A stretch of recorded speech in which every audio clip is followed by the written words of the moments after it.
everybody. Good morning, teacher. Oh, it's nice in here. So nice. I wonder if you're going to be as responsive as the first graders that have been around recently. I don't know. It depends on what you're talking about, teacher. Yes, well. So first of all, I've been in here this morning since about 8:30. As you know, we're really trying to up the game. So we have a new overhead that we're working with. We'll see how well it works on the video, because when we tried it with Matt, with the screen down, he got a halo. Oh, okay. And as much as we love him, we know he's not really an angel. What? That's true. He's not claiming to be. So any feedback you have later, or et cetera, as to your experience with it, let us have it, because we're still working through things. They're getting better and better each time. I have on the new going. So today I have named the Namaste principle through A Course in Miracles. So turn to someone near you and say Namaste. Namaste. Namaste. Who knows what Namaste means? The light in me sees the light in you. The light in me sees the light in you. That is not the most direct What? definition, but it is one of the definitions. The divinity in me bows to the divinity in me. That's right. That is the most direct, literal translation of Namaste, is the divine in me bows to the divine in you. And bow is what? But a respect gesture, right? So it's not subservience. It's that which is magnificent in me acknowledges that which is magnificent in you. Now, turn to someone and say Namaste again.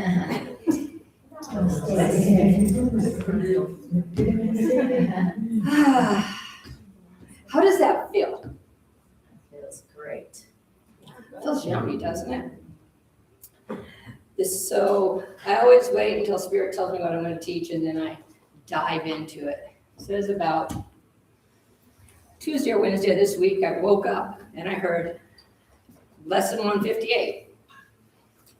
Great. So I'd get out my course book because I don't have them all memorized. And I read the lesson. Today I learned to give if I receive. And I thought, oh crap. I just taught on generosity and giving the last time. I was like, please, Spirit, where are we going with this? And as we go through, you'll see it's a totally different lesson. It has nothing to do with what I taught last time, and yet everything to do with what I taught last time. So I am asking we're going to do something a little different, which is always the case when I teach. And I'm asking for 2 volunteers who would be willing to be seen on the camera, because you will be seen on the camera, who will help read this lesson up here.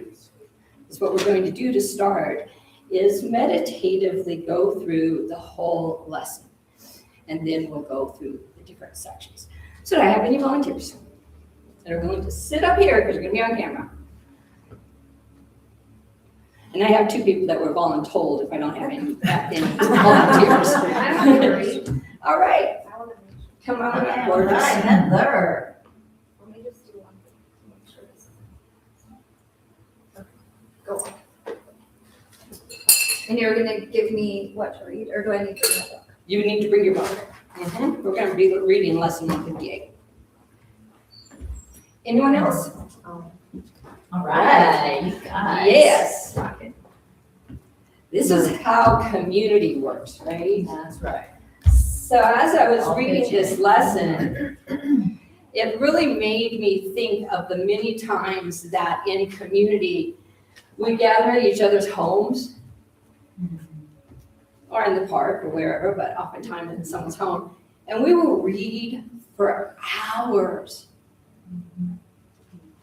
You know, a randomly generated location, and we'll read until usually we pass out, right? But what happens when is not just one person reading, is you can stay engaged longer. I could read to you. I'm quite efficient at reading. I could read all 11 paragraphs.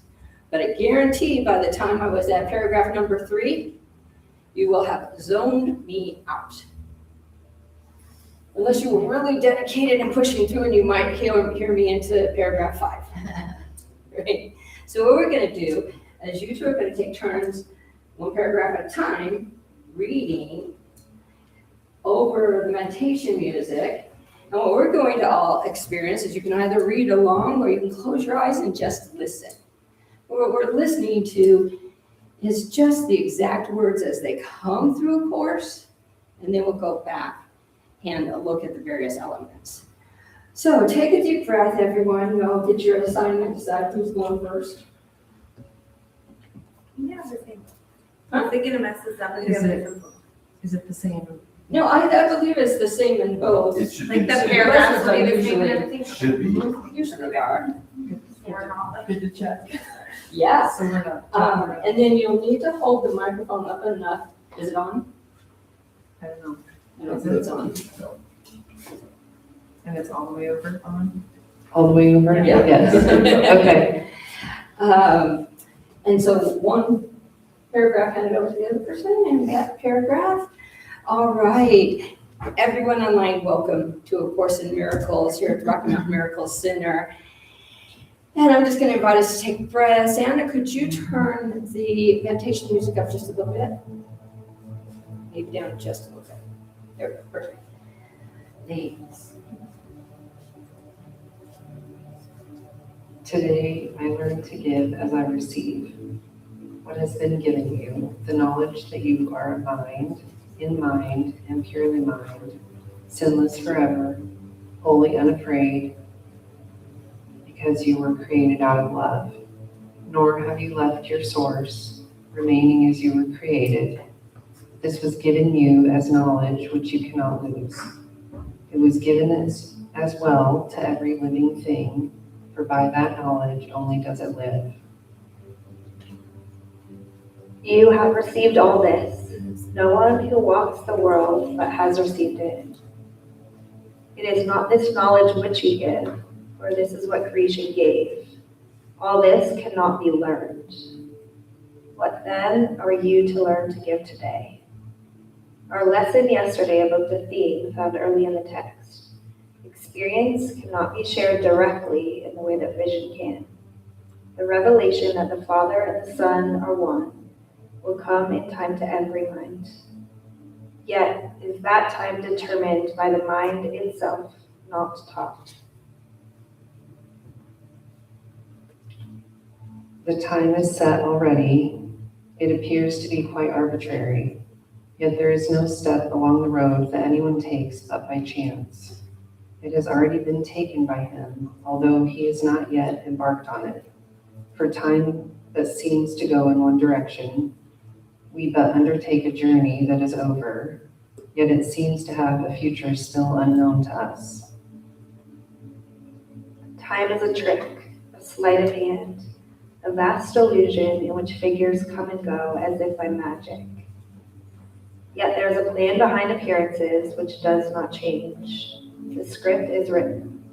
When experience will come to end your doubting has been set.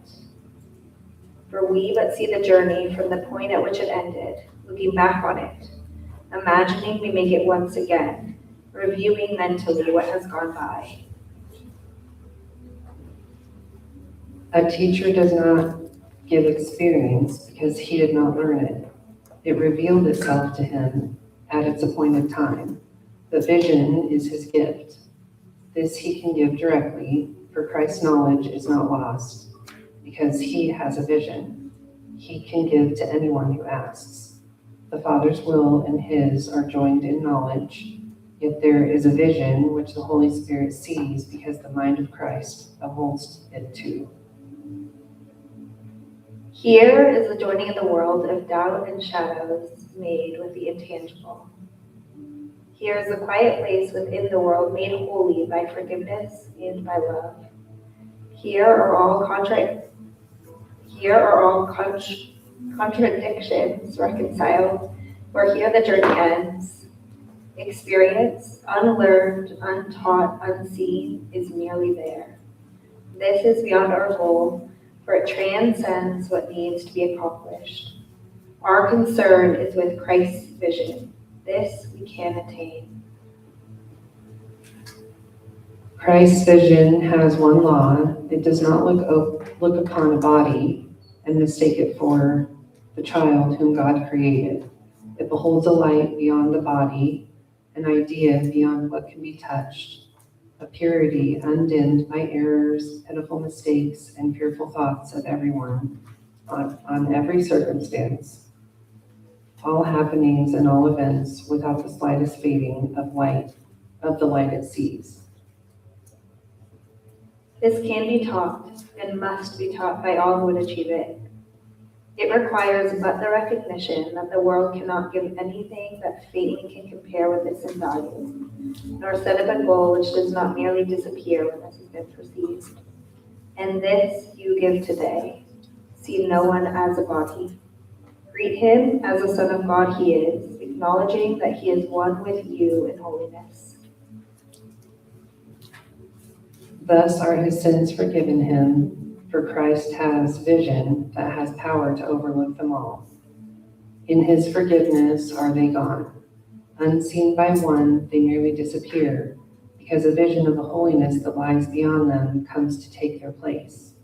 It matters not what form they took, nor how enormous they appeared to be, nor who seemed to be hurt by them. They are no more, and all effects they seem to have are gone with them, undone and never to be done. Thus do you learn to give as you receive, and thus Christ's vision looks on you as well. This lesson is not difficult to learn if you remember in your brother you see but yourself. If he be lost in sin, so must you be. If you see light in him, your sins have been forgiven by yourself. Each brother whom you meet today provides another chance to let Christ's vision shine on you and offer you the peace of God. It matters not which revelation comes, for that is not of time. Yet time has still one gift to give, in which true knowledge is reflected in a way so accurate, its image shares its unseen holiness. Its likeness shines with its immortal love.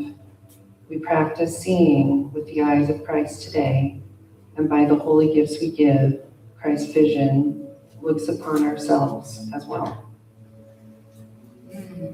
Take a deep breath. Oh, breathe that in. Oh, goddesses. Wow. That was so beautiful. Thank you. Yeah, good job, you guys. Ooh. Read that beautifully.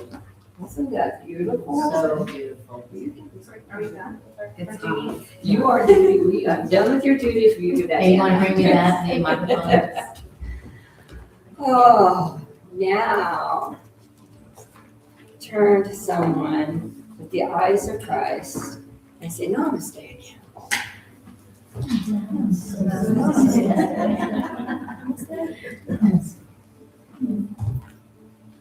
Anna, could you turn the music up just? Yes. Did you feel that? Before we dive into the teaching, I would love to hear, and Anna has the microphone, so let her get in front of you. I'd like to hear your experience of just being washed in that truth and what maybe initially it brought up.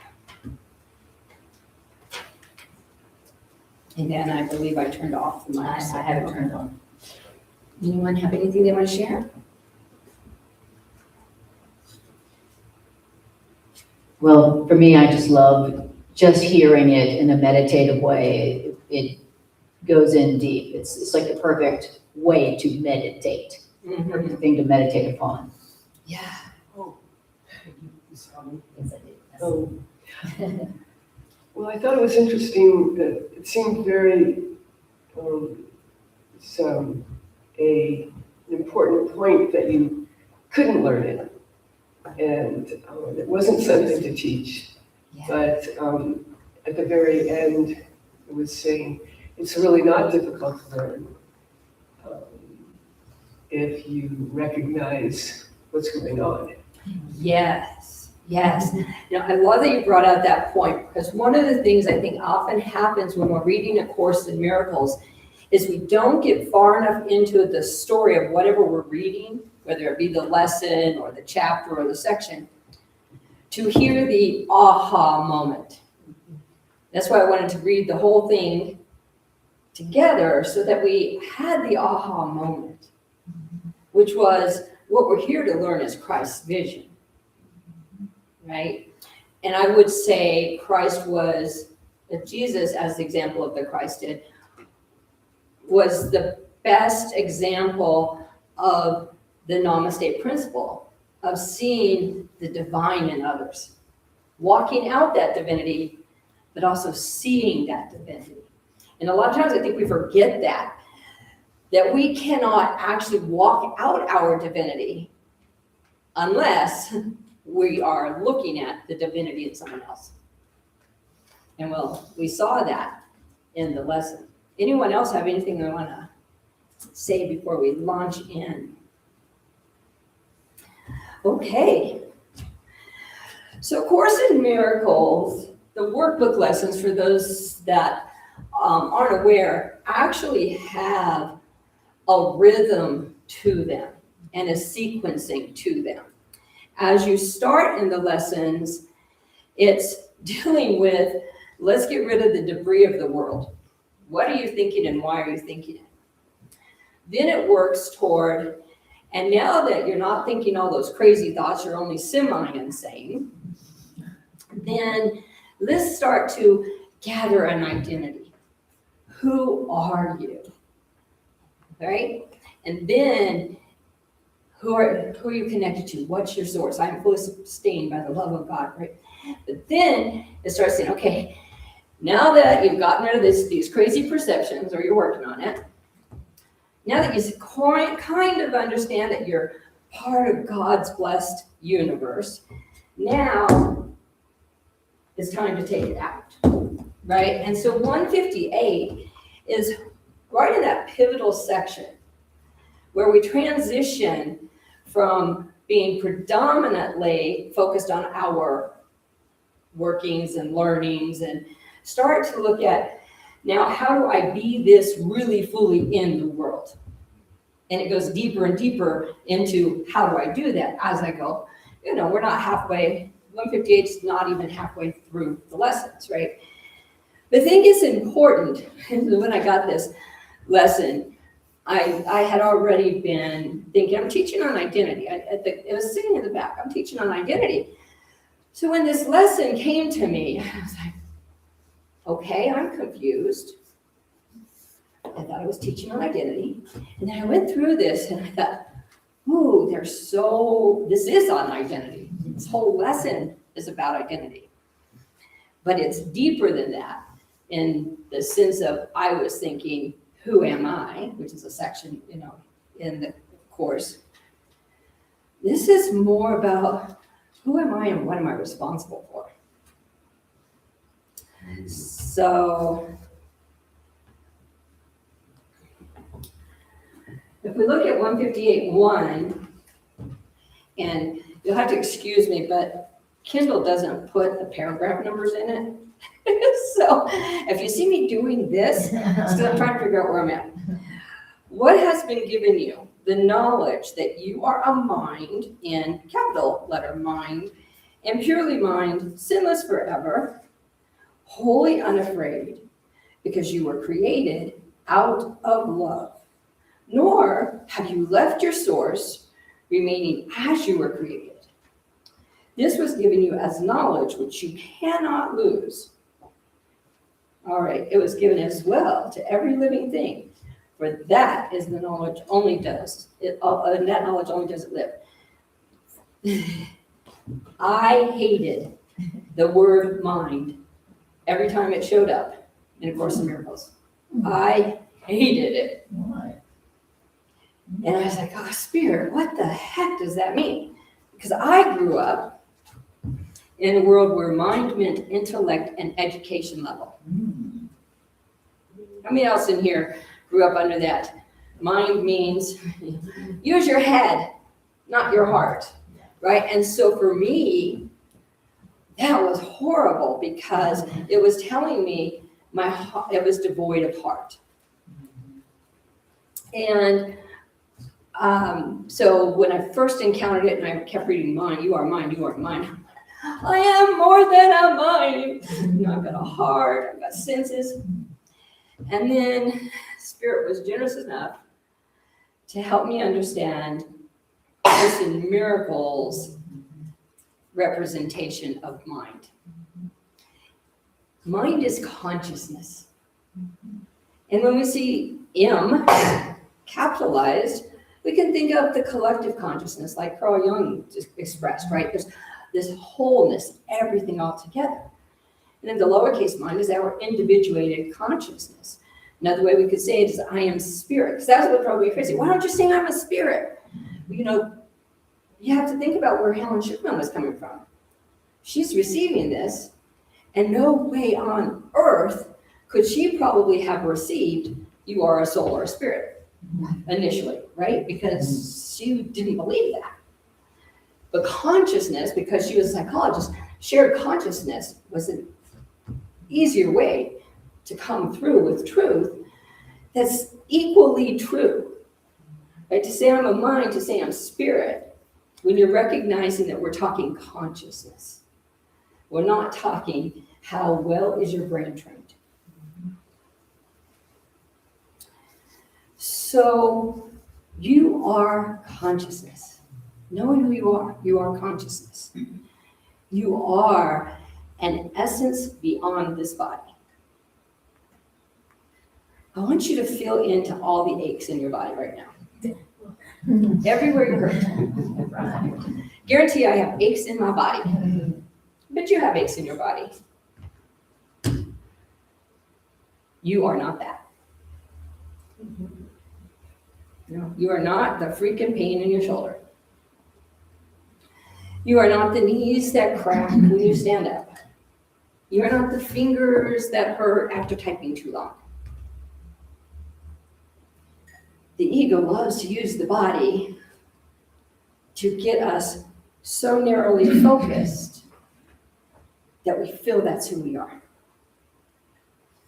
Now I want you to take some deep breaths and just think joy.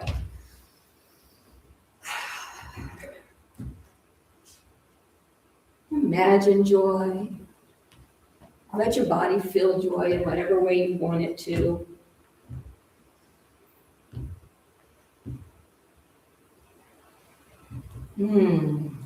That is what you are. That ability to experience and feel any and everything. That is you, that part where you got beyond whatever this moment distraction is. That's you.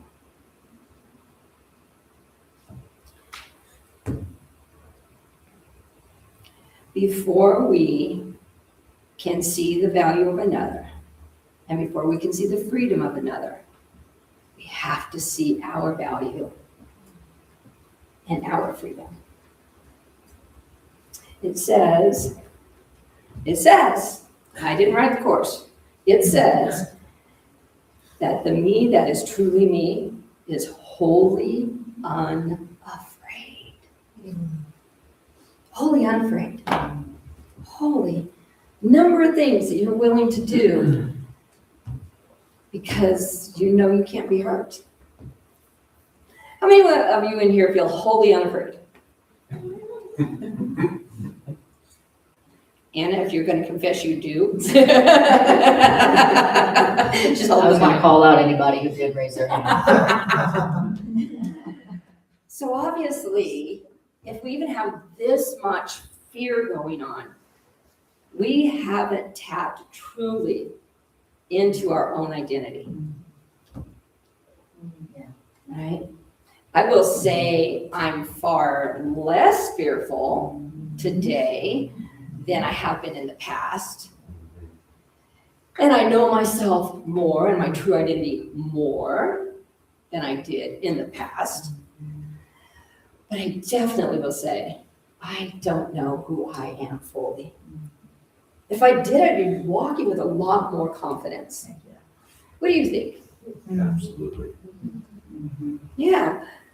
Wait, hold on a second, Anna. Oh, yeah. We got a hand over here. You are me. Thank you. You are me. Where's?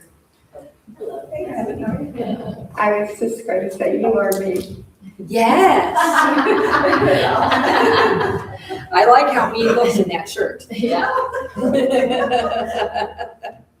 And to me, it's just really, really comforting, even if I don't fully believe it. It's just really comforting to hear and be reminded that who I really am is sinless. Who I am is really am is pure. Who I really am is unafraid. Even if I don't believe it, it feels so good just to hear it. Yeah, I would agree. For me, in my most tense times, I often have to remind myself, whatever I'm going through, I'm not this. And it does bring some level of relief. Yes. Anyone else? All right. So within that, then, our next step is to recognize that we have a shared identity. Sometimes the way A Course in Miracles writes things, I have to read it 20 times. So in paragraph 2, it says, you have received all this. No one who walks the world but has received it. Okay. Everyone who's walked the world has received it. Yeah. It's like, no one has walked the world but has received it. Oh, yeah. English 2026 would say, everyone's received this message. Right. Everyone's received this message.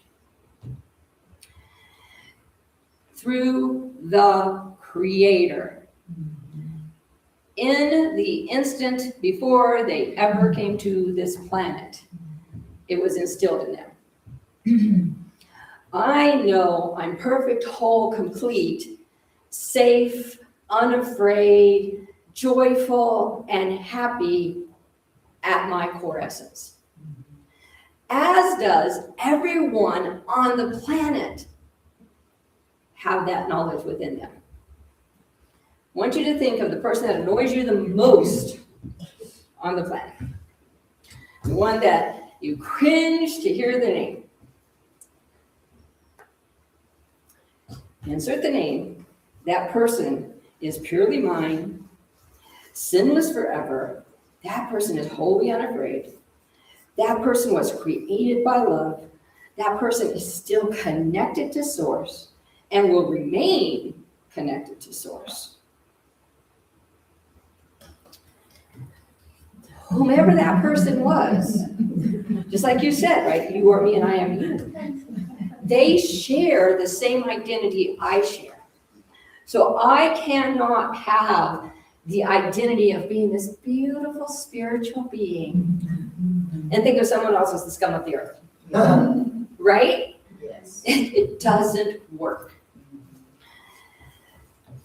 This lesson steps on toes. And as we go a little deeper, it's going to step even deeper on toes. You can't believe you're something you don't believe another person is. You can't believe that they are anything that you don't believe that you are. You can't believe they're anything that you believe you are, right? So I can't think someone as magnificent and not see that magnificence within myself. Just like I can't see someone as a scum and see that scum inside myself, right? We have a shared identity. And when we're navigating life and thinking, they're different than me, they're separate than me, we can think a lot of very distorted thoughts and think they don't matter. I remember when I was young in the Bible, there's a passage that says, as you think it in your mind, so you have done it.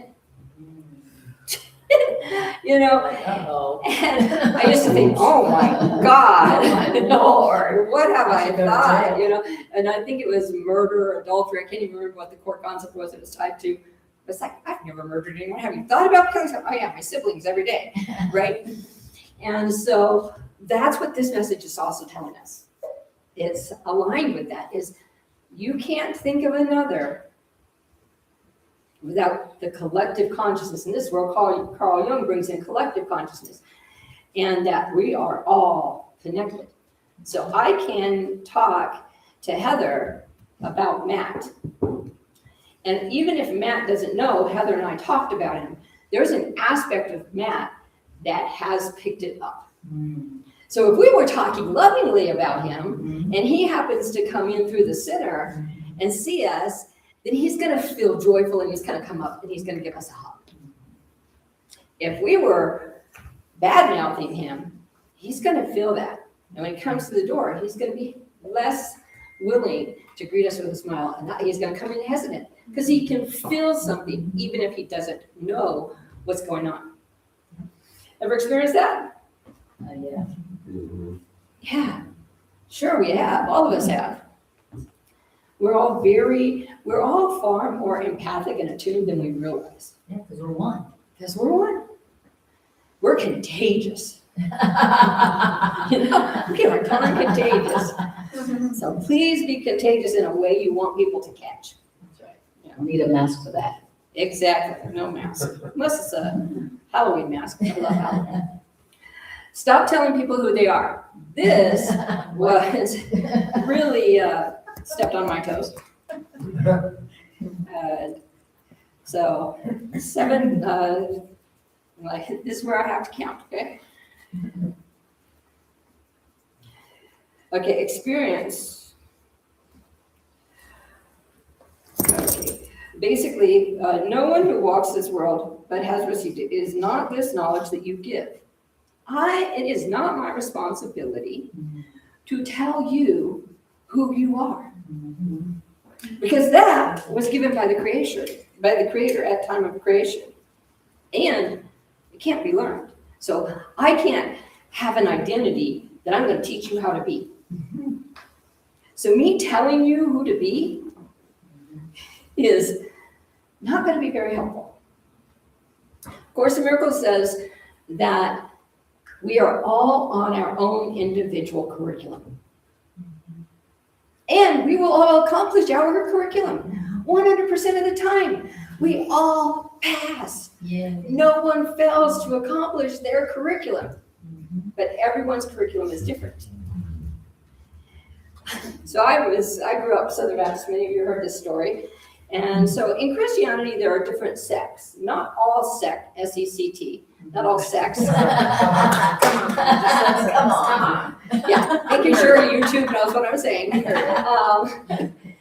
Not all of them are evangelical, okay? Which evangelical means conversion. You know, you're trying to convert someone to a belief. Southern Baptist is evangelical. And so I was raised to believe that it was my loving responsibility to introduce people to their position in Jesus Christ as the child of God. Oh, great. And if I didn't convince them of what their role was, they were going to Go to hell. no, LA.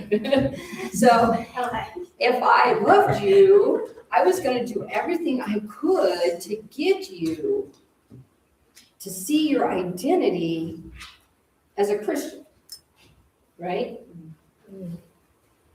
Do we do that in A Course in Miracles?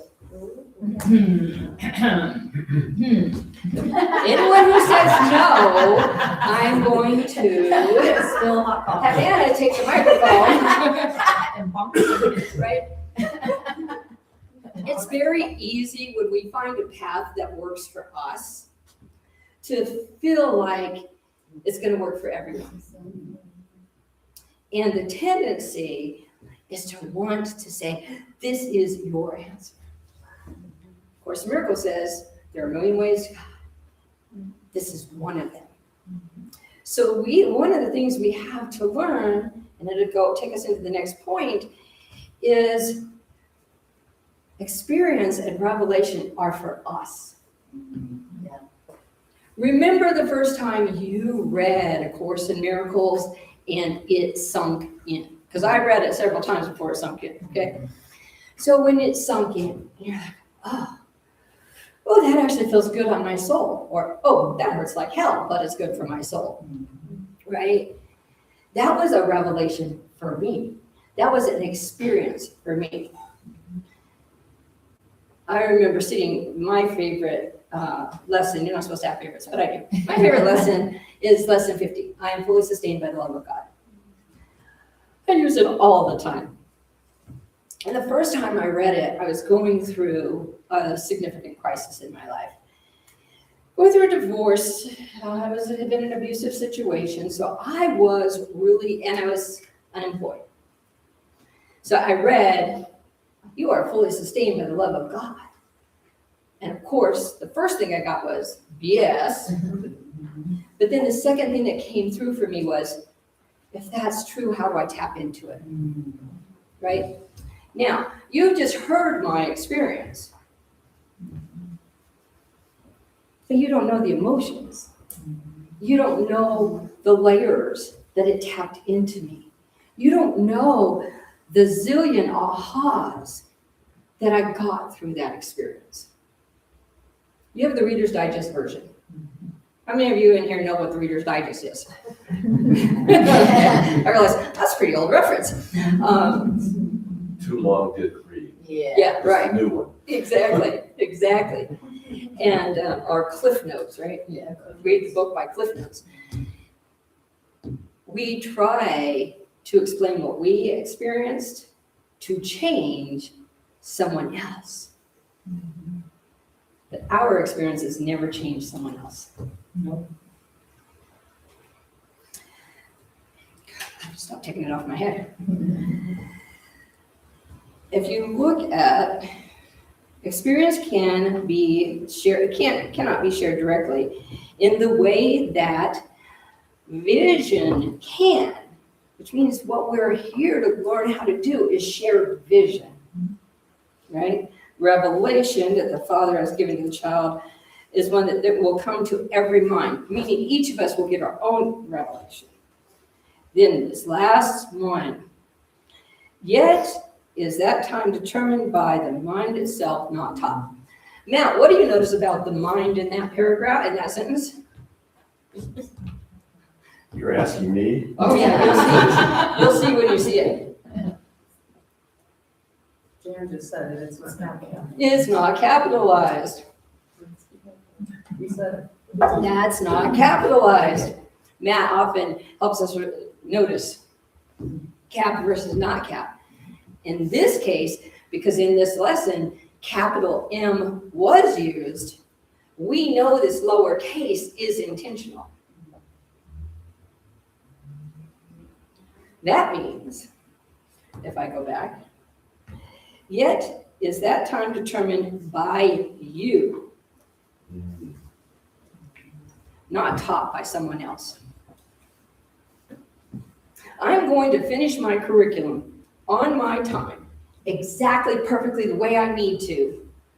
And no one, no matter what they put into me from their experiences, their revelations, their ahas, is going to alter that. How many of you are parents? I wish this was not true. I wish this was not true. I can't tell you how many times my kids have been doing something. I'm like, oh, please, can I just tell you so you don't have to fall in that hole or dig it deeper? And then I tell them, and they dig the hole twice as deep. That's right. It's like, thanks, Mom. I'll do it my way. Yeah. It's kind of how we all are, aren't we? Yeah. It's like, okay, all right. I see what you're saying. But wait for the mic so everyone can hear. Please, thank you. Does it seem like people choose to sing a song, that interprets their experience with the intent that this will get through?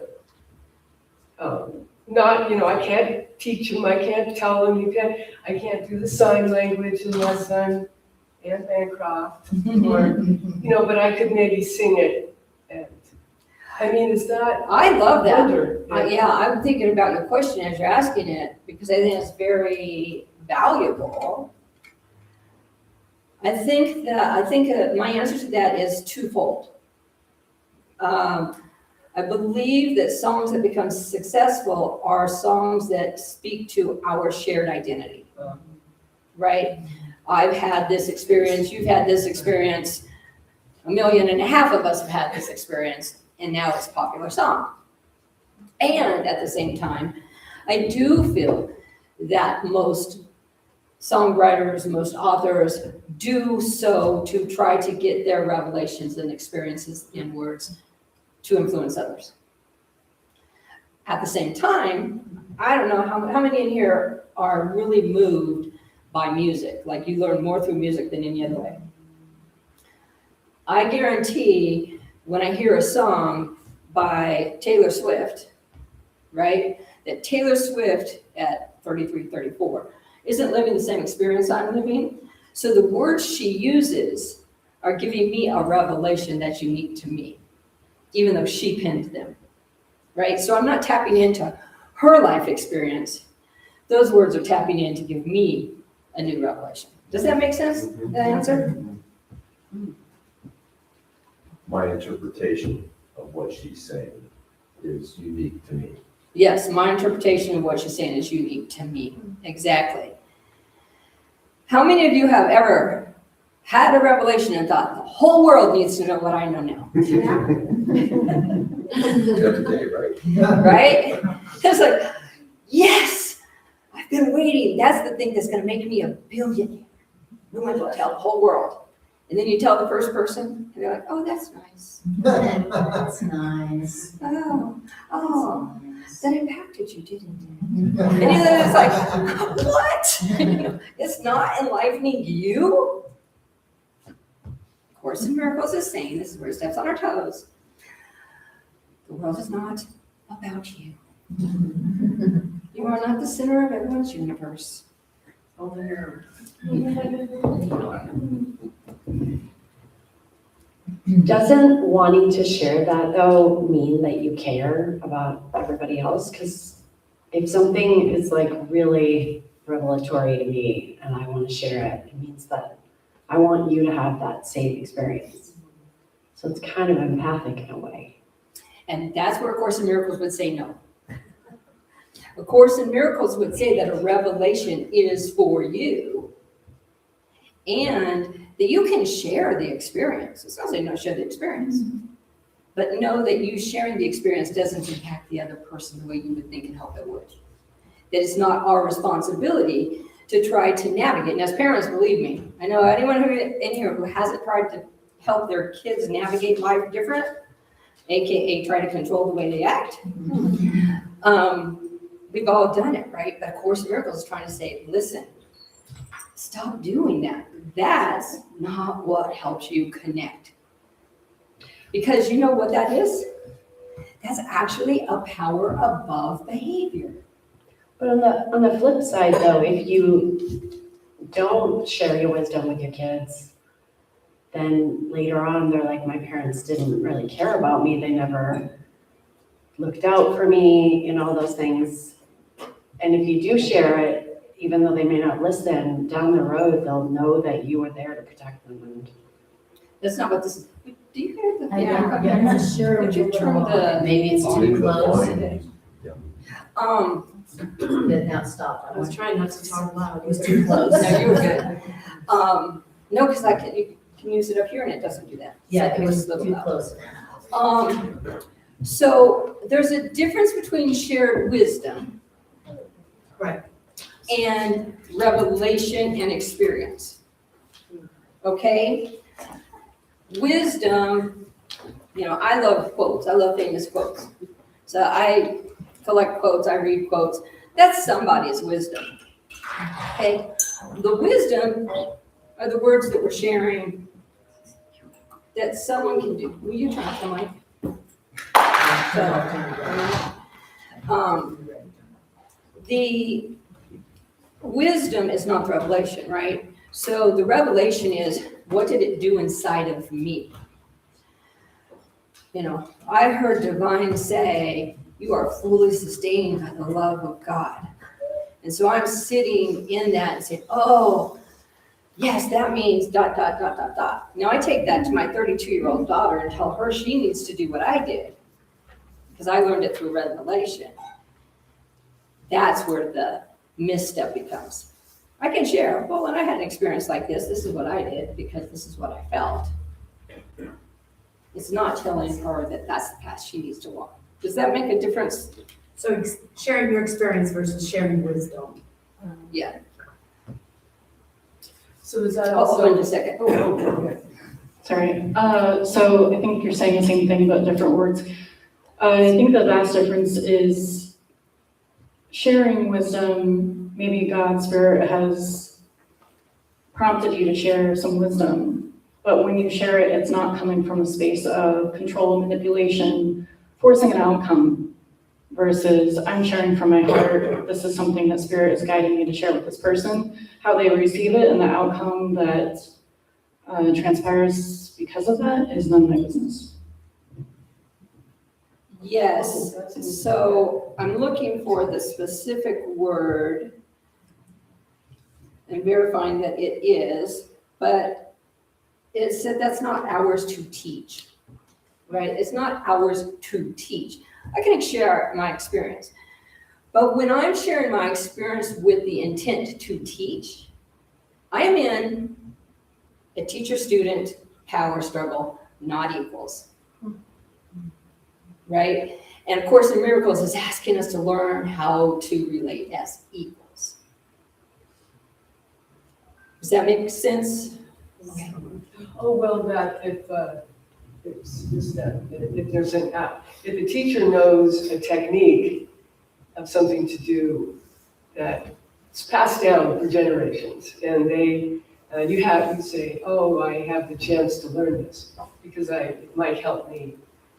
Sometimes it's more to do with the body, let's say, but you think it might help you, and you have to follow the guidelines in order to learn the technique.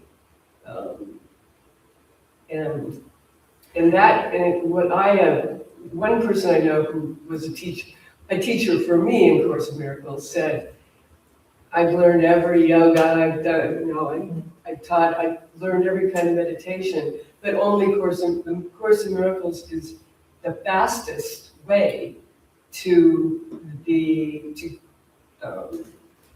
learn how to forgive, to learn the ideas that are necessary for salvation. You could just say, if I want to do it for 1,000 lifetimes, great, take all the courses. But still distinguishing that, where it seems like, wow, if I did learn this, I might not suffer as much as I am. So I take 10 years and try to learn it, and then I realize, I haven't really, still suffering. Yeah. But I guess maybe like what you said in the beginning, we're in a culture of education. I mean, we're supposed to learn by curriculum, by finding a teacher. We're taught to do that, and this to me is really interesting. So I hear what you're saying. I'm sorry, what's your name, love? Oh, Diana. Diana, thank you. I feel like this is one of the challenges we have in A Course in Miracles, where we become evangelical, right? A Course in Miracles is better than years of meditation. A Course in Miracles is better than. For those for whom A Course in Miracles is their path, it is. For those for whom it's not their path, it could be an obstacle, right? And that's what this is literally talking about, is letting people have their unique experiences, which you determined the experiences you were going to have on your path. That's what that lowercase mind said. You determined it. And you're not going to fail. right? Course in Miracles doesn't give us a way to earn an A, whereas Buddhism gives us a B, right? Yeah, all the way over here.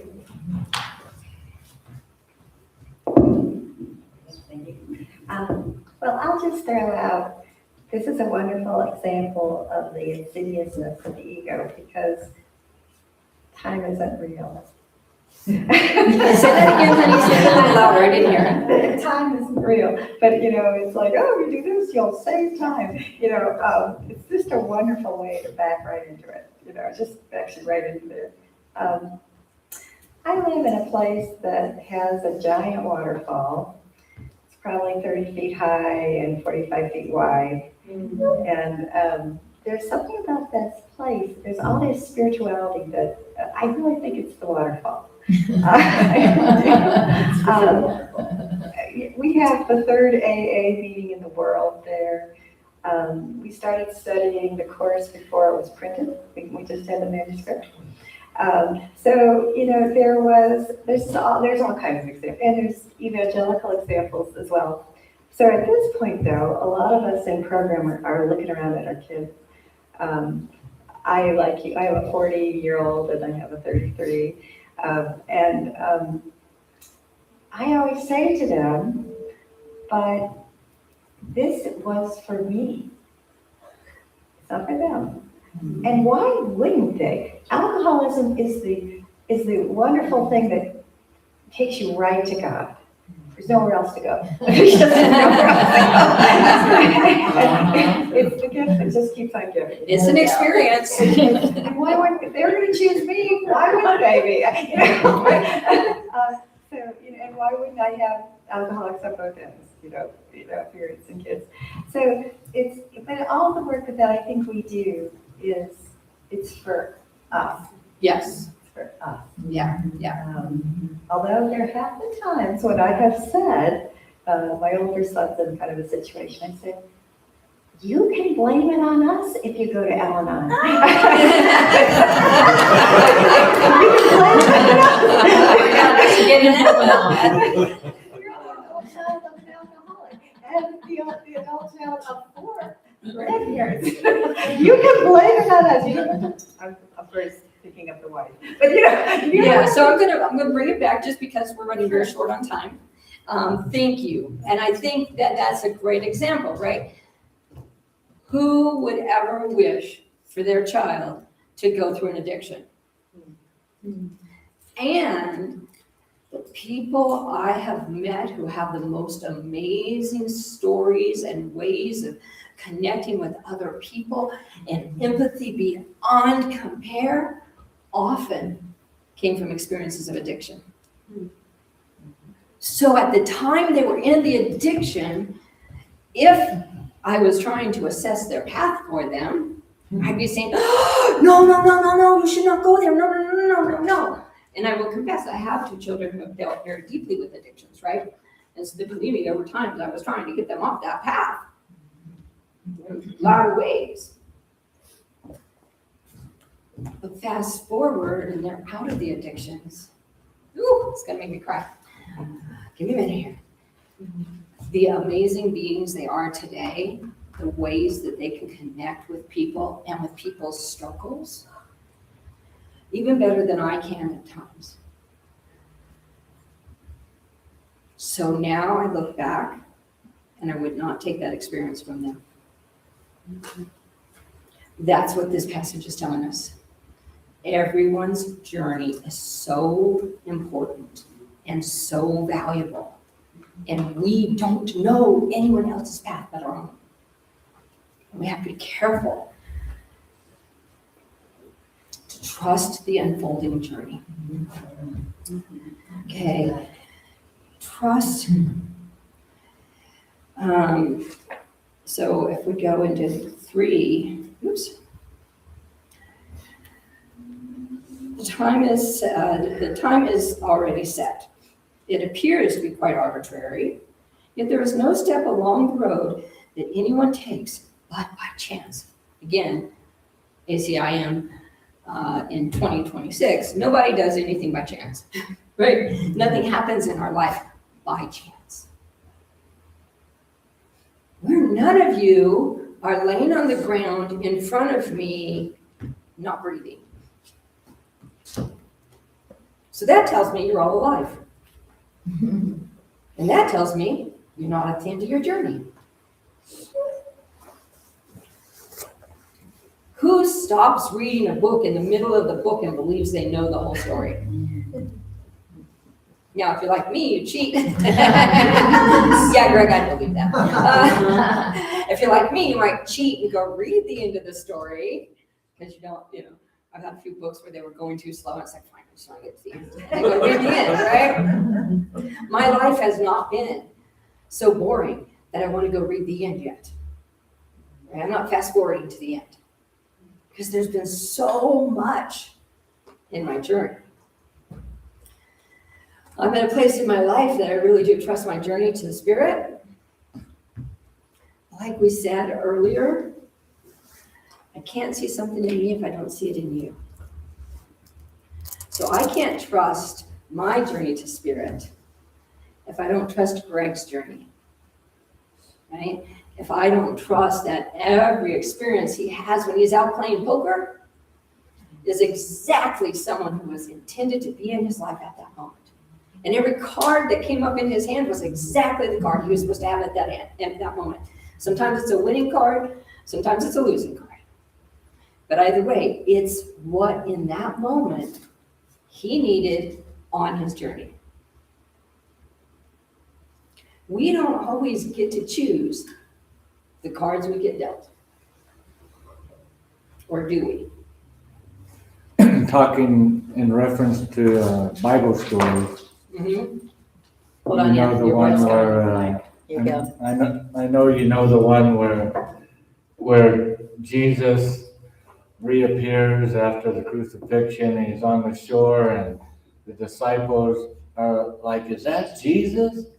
And they all go on shore and Peter and Jesus after the big get together are walking away and Jesus is describing to him the type of death that he is going to encounter in his life. That Peter's going to encounter. Yeah, Yeah. And of course Peter, he goes, as one of the other disciples walks past him, he goes, well, what about that guy? Is he going to, get the same thing? And Jesus said, don't worry about what he will experience. God has laid out a plan for him. I'm just letting you know a specific about your plan. Yes. But he was really emphasizing to him, stop worrying about what everybody else is doing. You can't even keep up with what you're doing. Yes, absolutely. Absolutely. And I feel that sometimes we blame God for our plan. Like, oh, God must have loved you and God hates me. There was a reason I pointed out that lowercase mind earlier. It says you chose the path. It wasn't given to you as the path to walk. Lowercase mind, you established this journey. For whatever your spirit, soul, essence needs to experience. Whether you have a blessed life or a cursed life, it wasn't God doing it to you. And I feel like a lot of times, when things go really well, sometimes we acknowledge God. But when things go really poorly, almost always we curse God. How could you do this to me? How? I don't deserve this. Don't you love me? Oh, did I thank God for my car that works? But it doesn't have enough gas. God, I need more gas, right? This journey is not God's fault. Because God, divine, universe, whatever word, creator works for you, knows that you are not that body. Knows that your consciousness. And you're sitting back with God thinking, isn't this the coolest movie? I was trying to think of the worst villain that stands out to me. And it was Hannibal Lecter from Silence of the Lambs. I don't watch many of those kinds of things because of Silence of the Lambs. I think I was like 18-ish, somewhere around there. And before then, I was like a fairy tale princess, right? So believe me, it was a shock to my system.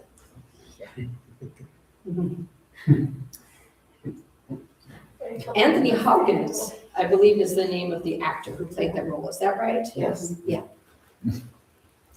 Phenomenal actor, right? Who has the ability to control their face muscles like that?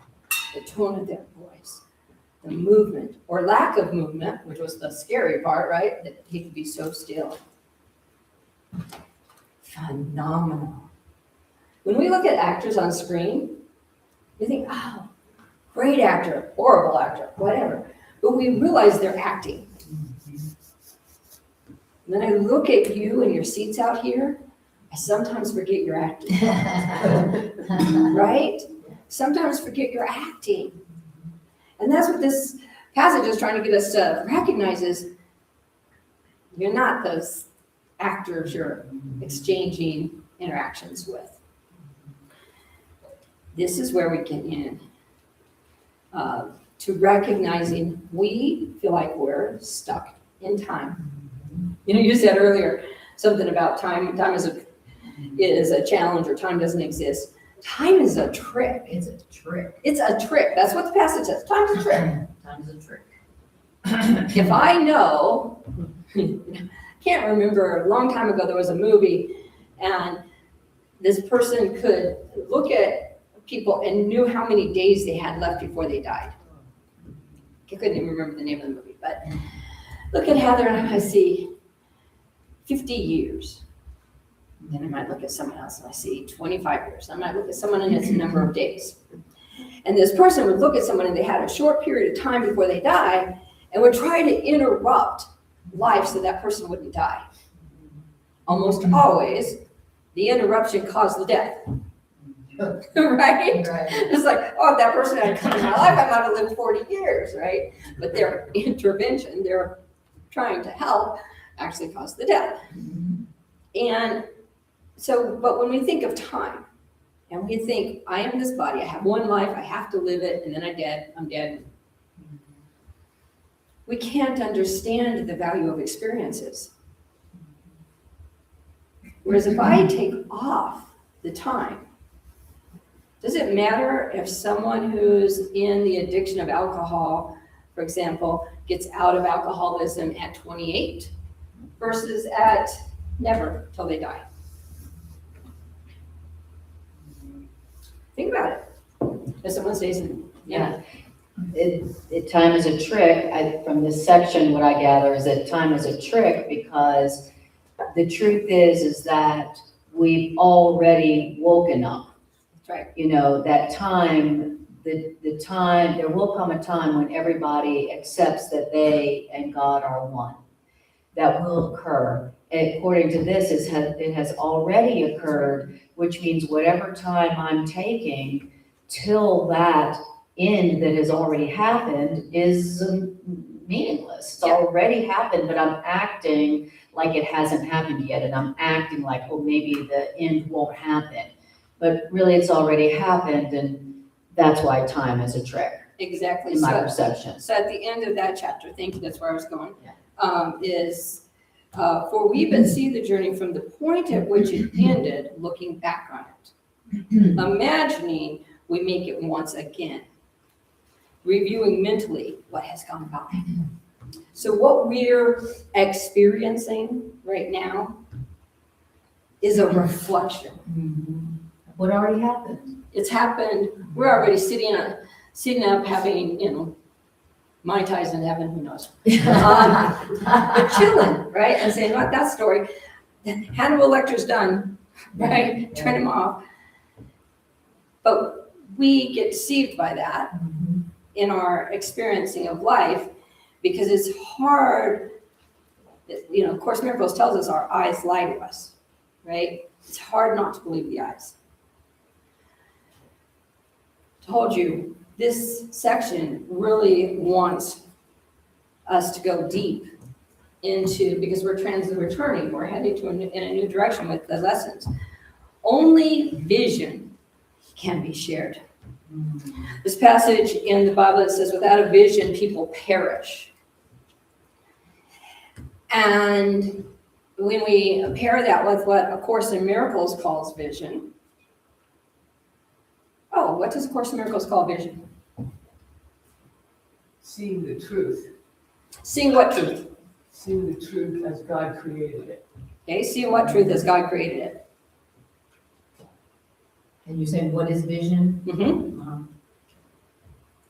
In this case, the vision that I and my creator are one. Okay. I want you to look at paragraph 8, and I'm going to have to count. Christ's vision has one law. It does not look upon a body and mistake it for the Son whom God created. So the vision here is the X-ray vision that gets beyond the body and sees the being. That's vision. How do I share vision? Y'all just turned to each other and said Namaste to start. Right? And the first time you said it, it's so fun to look at people and watch people from up here because you see things you know they can't see. So we had a smaller group, everyone came in, I said, okay, turn to each other and say Namaste. And you all kind of went, Namaste. And then I said, do you all know what Namaste means? Know what it means? Okay. It means the divine in me bows to the divine in you. I said, okay, now turn and say Namaste to each other. And you all had smiles. Namaste. Namaste. It was like, they're closer. Now we're going to do it again. This time, person you look beyond their body and see if you can get your non-body to communicate to their non-body and take a bow in Namaste.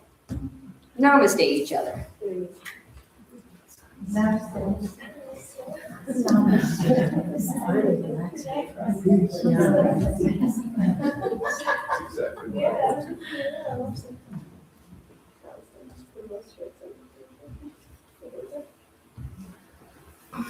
What'd you notice? A willingness to go deeper. A willingness to go deeper. The learning, which it keeps coming back to it for me, means I can learn a 100% committedness to devotion to the receiving vision. Yes. Yeah, learning a 100% commitment and devotion to devotion, to learning what devotion is. We all share that vision. We all do share that, and we share that ability. Every one of us in here has the ability to see the divine in another person. It was put in us before we took our first breath. Thing is, our ego doesn't want us to do it, right? I don't want to see you. So, back to the Bible, Jesus is on the cross and he says, Father, forgive them, they know not what they do. These are people that have, according to the story in the Bible, lashed him, torn off his skin, put a sword up his side, spitting at him, calling him names, definitely not being very loving. And he says, forgive them, they do not know what they do. That's Christ's vision. That's the ability to see, it doesn't matter what those bodies are doing. They're part of the story, what the bodies are doing. And what those bodies are doing is necessary. Oh, did you hear that? What those bodies are doing is necessary. To accomplish the end To that is accomplish guaranteed. That's right. That's right. Here we are 2,600 plus years later, right? Not too many people I know that haven't heard of Jesus. Yeah, he gets around. He gets around. Jesus gets around. Yeah. Now, do you think his mama wanted to get him off of there? Wanted to get him the best attorneys possible? Yeah. Get him the best court case? Get him free? Sure, his mama did. Absolutely. He would have been an unknown name today. Yeah, that's true. That's true. So when you think about that, think about someone whose life you've been trying to lovingly help direct. At least that's what you're telling yourself. Yes. Lovingly help direct. What might you steal from them if you get in the way of their path? My daughter, for those of you who know astrology, is 5-point Scorpio, which means she's extraordinarily secretive and doesn't say anything. She can go through anything. She's not telling her mama. She's not telling her mama. It drives me insane. I want to know she's safe. I want to know, I don't even need the details. I just know, are you breathing and still walking the planet? This week, I literally had to send her a text and said, I just need you to say yes. Because I don't know where you are and I don't even know you're okay and alive. And her response back is, Mom, I'm fine, I'm just busy. It's like, okay, hey, now I know you're breathing, I'll check back in 2 weeks, right? The mother in me, however, wants to jump on that text and say, well, are you doing ... Okay, she's my one that's gonna be 34 this year. I know exactly what she's gonna do when I say, are you doing? She's not gonna respond back. It will be another 2 weeks before I get another text. Because what she's learned to do is hold boundaries with me. You guys were thinking, oh, shame on that daughter for not talking to her mom more often. She's not responding to me because she's holding her healthy boundary. I'm having my life experience. If I need your advice, Mom, I'll ask for it. I'm very proud of her, even though she annoys the hell out of me. Because she has learned to hold her own boundary, take care of her own mental well-being, navigate her path as her path. And that's where I have to go back to in a couple of steps and trust the journey. So we shouldn't be judging the school of hard knocks that we all choose? Oh, we should not be judging the school of hard knocks that we all choose. Absolutely. We all have chosen different classes. I think at times I chose the advanced classes and how not to do things. Yeah.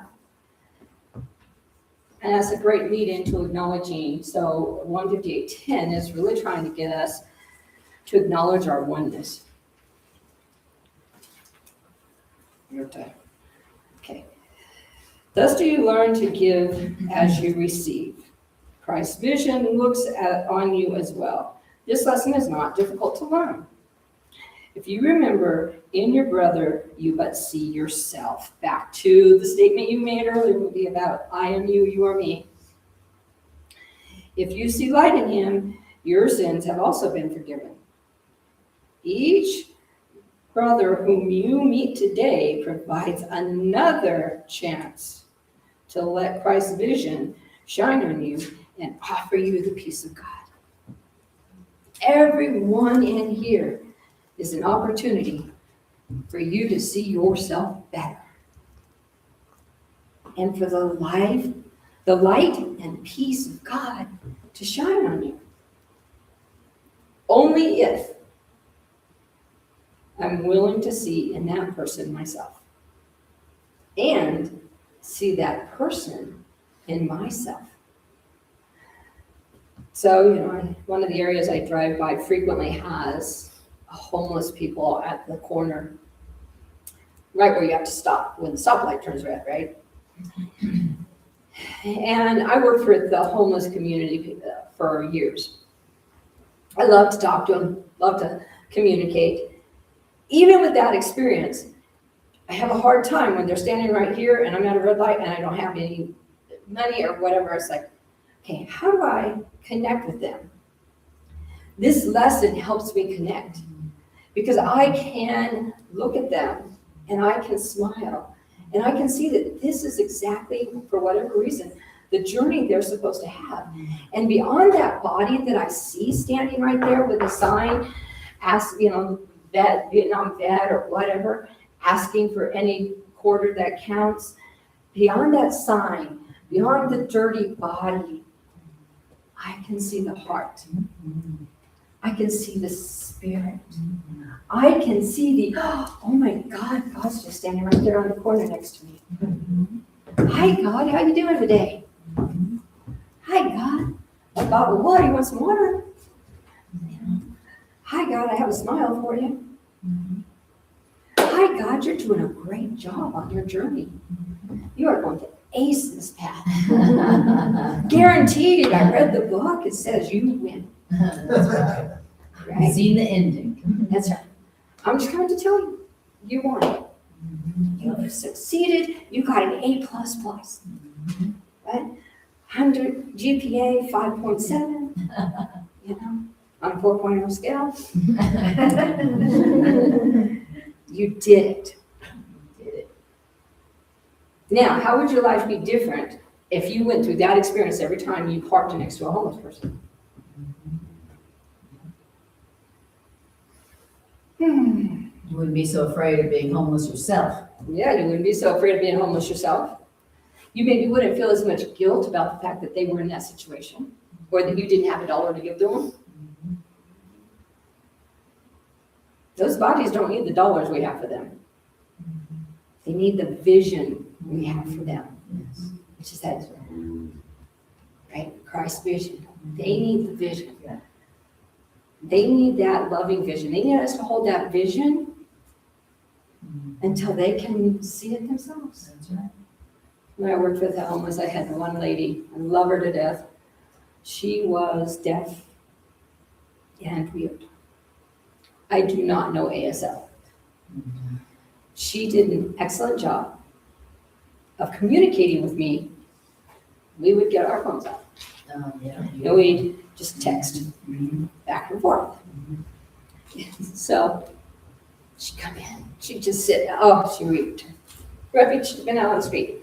She'd sit next to me, and as soon as she would sit next to me, I would feel my heart just go, oh. She couldn't use many of the normal senses. She couldn't talk to me and tell me. She couldn't really hear what I was saying. She couldn't hear what I was saying. Yeah, we could be right there. And she would do this. She's big woman. Oh, when you're sitting next to each other, about the same size. And she'd go like this. And she'd wink. And she was always constantly trying to make me laugh. So I knew that at some point in this stare down, there was going to be something unusual that would awaken me. I saw her divinity every time she sat down next to me. Didn't matter what her zip code was, right? That's what we're being asked to do. Hold that vision that you're just as beautiful and magnificent as those beautiful and magnificent beings that you see, no matter what their body form is. Interesting thing about 158, most of the lessons end with, and for 15 minutes today, or twice throughout today, stop for 5 minutes, This lesson does not give us a practice and a practice period time. It says, practice this throughout the day.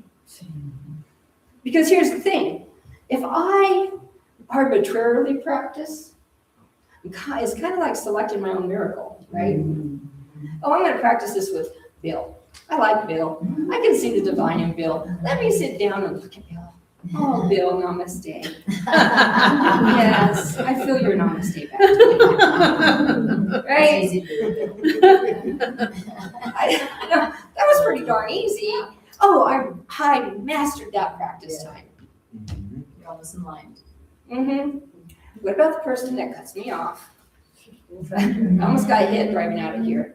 Not driving out of here, walking out of here the other day because I walked over to the bank. And I did not see this car turn. I'm in the street, the car turns, almost hits me, and I get yelled at. Okay. I was in the street. That was an opportunity to practice. Thank you, God, at least you didn't hit me. Right? So we get those throughout the day. This lesson isn't asking us to self-select our opportunities, but to recognize they're all there. All right, any comments, any thoughts, any questions on that?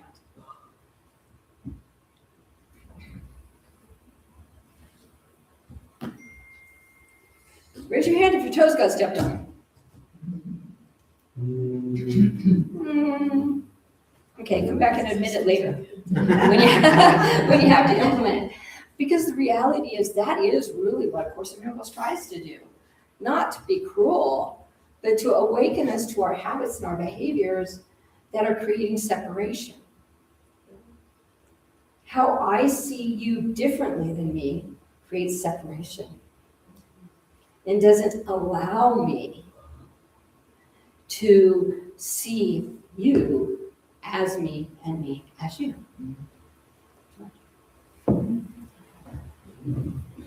I just want to state that if you're having a dream, and it's a comfortable dream, you're probably not going to wake up.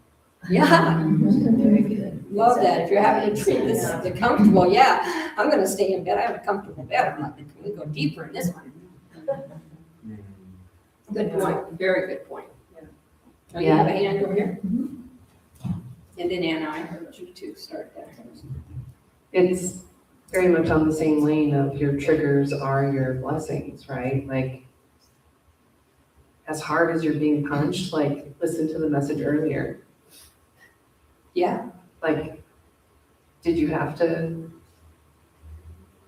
crash into the car, right? I mean, you needed that lesson to, I'm thinking of myself, right? Like, I've been trying to wake you up. Yeah. And you obviously like this dream because you keep doing it. You keep doing it. You must like this one. Yeah, you, as much as you tell me you hate it, you still do it. It's a fascinating nightmare. Isn't it? You've been calling it in and in and in. When will you stop? And I liked what you were saying about what is vision and when you're looking at somebody and they're going through a hard time or they're going through something that you're tempted, your ego's tempted to fix for them and to preserve them, that vision is seeing them as if they've already learned it and woken up and accomplished the dream. So the Course says that's what charity is, seeing somebody as if they've already gone further along than they are in time. And so vision is like knowing that, hey, this person, you know, who they really are isn't even going through this, and who they really are is already awake. It's just a matter of time. That's the charity that is also vision and how we look on them. And doing that enables us to remember that for ourselves. Right. And that's the only way. It's the only way. So going back to that passage that I mentioned from the Bible, without a vision, people perish. Without vision, we become bodies, right? If I don't see who you truly are, which is this amazing, divine, luscious God and Goddess, then I see your bodies. Filled with pain, filled with worry, filled with anger, sometimes interrupted by a little bit of joy and happiness. So I have a choice in this moment. I can choose to walk out vision and join you in how amazing is this oneness that we share, and celebrate the uniqueness of your journey. Or I can choose to listen and communicate about our aches and pains and dramas and traumas and help you remember the lie that you are this body caught and stuck in time and space. And that you don't know what the future's gonna be, even though I know because I've already been to the end of the story and I'm looking back according to Course in Miracles. Right? Are you gonna choose to walk in vision? What's the opposite of vision? Blindness. When I see you as a body, I am seeing you with blindness. Quick, because I only have a moment. Okay. Okay. Take a deep breath. Breathe that in. We're going to do the offering here in a minute, but before we do, I'm going to ask you to stand up and go namaste with someone you have not namaste with yet. And you can namaste with multiple people.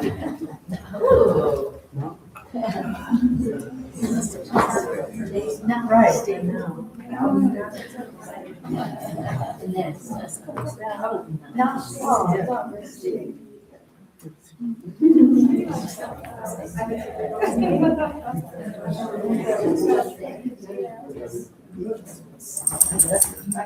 I know.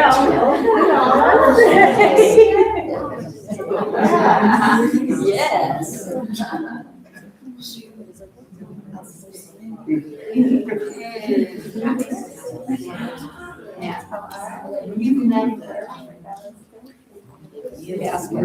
Yes.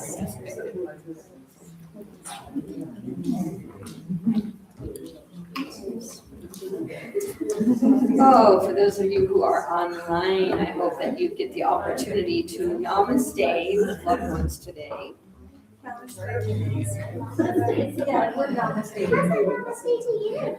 right. So I should have named you now. Matt's coming to get the offering plate. Matt's right behind you. And I want you to pay attention to where you are right now.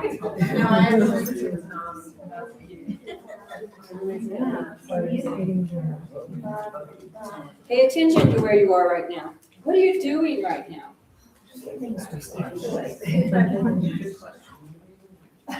What? Pay attention to where you are right now. What are you doing right now? You're experiencing. You're experiencing.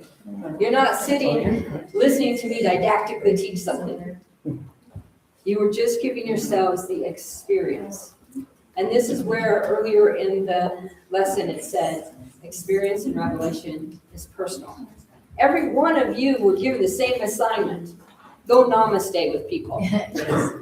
And I saw people went and namaste as one, and then they would come three, and then they came four. I was like, hey, I didn't give that instruction. Right? But you were given an experience. I had others that the namaste moment became a dialogue. Ooh, right? And then I had others who namaste was at a distance. And then there were others of you where namaste included a hug that was like body clenching. The same instruction, a different experience. Yes. That's right. And that's what this lesson is trying to get us to understand, is that we're all experiencing the same thing, differently. Yes. And we can't do it wrong. That's what makes us so freaking amazing. Every one of us is going to succeed at our journey. And everything we're experiencing is exactly what we're supposed to experience right now, in this time and space continuum and beyond. All right. I saw that the offering plate went around. If you would like to online, you can go to rmmc-acim.org, rmmc.acim.org. You can't type on there, they'll hear it. I learned that the hard way last week. Thank you. Yeah, well, one of those tech things we're learning. But thank you for your gifts, the gifts financially, but also the gifts of who you are, for being here presently. Whew, I hope this has nourished you. Nourished So much. Mm. Yes, thank you. All right. And we do have food. Oh, yes, we have food. That's right. Yep. All right. We have bread food. We have bread. All right, I'm gonna turn this off down here. Like, so when you come to things, right? Oh.